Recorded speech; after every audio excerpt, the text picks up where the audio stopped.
7h18, on en vient donc aux révélations sur le courrier des Français à l'Élysée. Thomas Soto. Bonjour David Doucan. Bonjour. Vous êtes journaliste au service politique d'Europe 1. Vous avez donc eu accès en exclusivité pour Europe 1 à ces lettres. Pour commencer, il en reçoit combien par jour ou par mois le président ? 800 chaque jour. Ça fait à peu près 24 000 courriers tous les mois, c'est énorme. Une grande partie de ces correspondances sont des demandes précises, vous voyez, du style je cherche un logement ou un emploi, mais, et c'est le plus intéressant, de très nombreux courriers se contentent d'exprimer une opinion. Et c'est ce qui sert de base à une synthèse, une note qui est remise au président de la République au début de chaque mois. J'ai pu consulter la dernière en date, celle reçue la semaine dernière par François Hollande, celle qui traite des courriers du mois de septembre. Et c'est frappant, Thomas, de voir que tous les sujets d'actualité de la rentrée sont abordés, de la Syrie à l'allocation de rentrée scolaire, en passant par les retraites ou encore le travail le dimanche. Alors, dans cette synthèse que vous avez lue, David Doucan, quel est le sujet qui fait le plus écrire les Français ? Vous devinez ?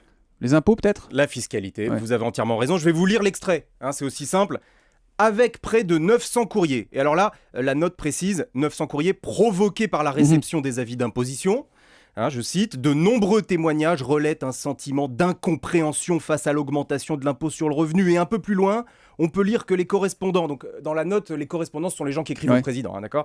Les correspondants font un parallèle entre leurs difficultés et ce qu'ils jugent être les privilèges des élus. C'est intéressant de voir leur vision des choses. Quoi d'autre dans cette note de synthèse ? La sécurité, Thomas. Je vous lis à nouveau un extrait, ouvrez les guillemets. Se référant à l'affaire du bijoutier de Nice, vous avez vu comme la synthèse est précise, mais aussi à l'affaire Fiona, les correspondants portent un regard critique sur le projet défendu par la garde des Sceaux et craignent que la nouvelle législation contribue à l'augmentation de la délinquance.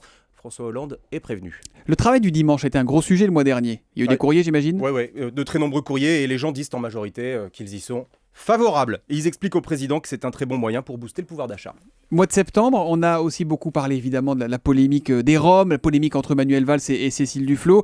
Est-ce que ça, c'est un sujet qui a beaucoup fait écrire ? Et surtout, comment il tranche les Français, ce sujet-là ? Ça a fait beaucoup écrire, absolument. Et là encore, je vais vous lire l'extrait qui s'y réfère. La majorité des correspondants sont partisans d'une ligne de fermeté. Ils mettent en avant les difficultés soulevées par les campements illicites et vous demandent de soutenir votre ministre, voilà qui plaira à Manuel Valls. Et au passage, Thomas, vous avez remarqué le style de cette note qui interpelle directement le président, qui s'adresse à lui. Rassurez-moi, il reçoit quand même quelques lettres sympas, le président de la République, ou c'est tout à la schlag comme ça ? Non, je vous rassure, il y a un paragraphe dès le début de la synthèse. Je vais vous le lire, là encore, c'est ce qu'il y a de plus simple. Les témoignages de soutien sont stables. Ils mettent en avant votre méthode axée sur le temps long. Une centaine de personnes, vous avez vu, c'est chiffré, ils chiffrent le nombre de courriers sur chaque thème. Une centaine de personnes vous félicitent pour vos prises de position sur la Syrie et des dizaines saluent le discours que vous avez prononcé à Oradour-sur-Glane. Donc il y a quand même des gens qui prennent leur stylo pour dire bravo. Comment ils sont traités ces courriers au-delà de cette note de synthèse ? Comment ça se passe, la mécanique ?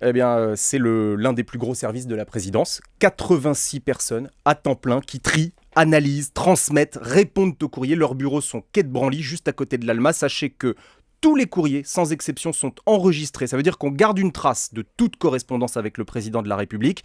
Et en projet, il y a la volonté de scanner la quasi-totalité de ces lettres pour créer une gigantesque base de données informatisée. Est-ce qu'il répond personnellement, le président David Doucan ? Le président de la République répond effectivement personnellement à une vingtaine de lettres par semaine. C'est ce qu'il a exigé de ses équipes. Parce que, si vous voulez, il prend cela très au sérieux. Le président de la République, je vous parlais des bureaux du quai de Branly, c'est l'un des premiers endroits de son administration où il s'est rendu. Le personnel avec qui j'ai pu m'entretenir là-bas raconte qu'il leur avait précisément exprimé ce qu'il attend d'eux. C'est-à-dire une fenêtre directe sur les préoccupations des Français. C'est d'autant plus important que, comme vous le savez, il n'y a plus de sondage. Évidemment. Si je veux écrire, je me souviens qu'on n'a pas besoin de mettre de timbre pour écrire au président de la République. C'est toujours vrai, ça ? C'est ça, je vous le confirme. C'est gratuit. C'est gratuit. À partir du moment où votre enveloppe fait moins de 20 grammes, vous mettez François Hollande, président de la République, et ça arrive. C'est comme le Père Noël là-haut dans le ciel à Noël, ça marche aussi. Merci beaucoup, David Doucan, pour ces informations exclusives ce matin sur Europe 1.